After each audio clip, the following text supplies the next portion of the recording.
21 নম্বর।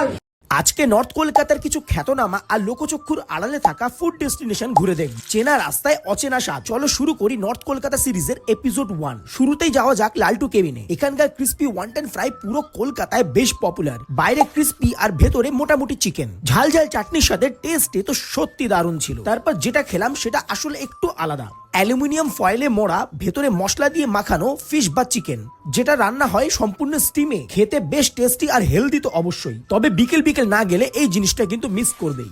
এরপর নিয়েছিলাম গন্ধরাজ মোমো আর স্টিম মোমো। মোমোর ভেতরে হালকা গন্ধরাজ লেবুর ফ্লেভার আর সাথে চাটনি। প্রতিটা কামড়ে যেন একটা আলাদা টুইস্ট আছে। একবার খেলে জাস্ট প্রেমে পড়ে যাবে। এরপর সোজা চলে এসো ঘাটের দিকে লালু ভুলুর দোকানে। এখানকার মাটনের চর্বি দেওয়া ঘুগনিটা বেশ পপুলার। ঘুগনিটা ঘন, ওপর দিয়ে মশলা দেওয়া হয়, সাথে হাফ বয়েল হাঁসের ডিমও অ্যাড করতে পারো। একদম টাইট কম্বিনেশন। এই কম্বিনেশনটা ঘাটের ধারে বসে খাওয়ার জন্য একদম পারফেক্ট। তবে যারা মাটন লাভার নাও তাদের ভালো নাও লাগতে পারে। আর একটু সন্ধ্যা হলেই সোজা চলে এসো বড়ুয়া অ্যান্ড ডেতে এদের মাটন প্যান্থেরাস আর মুরগির চামড়া সহ ফ্রাইড চিকেন খেতে। জায়গাটা একটু হাইজেনিক হলে বেশি ভালো লাগতো, বাট নো ডাউট ফ্রাইড চিকেনটা আমাদের ভালো লেগেছে। তবে প্যান্থেরাসটা ছিল অ্যাভারেজ। আর এনাদের দাবি মাটন প্যান্থাস প্রথম কিন্তু আমাদের।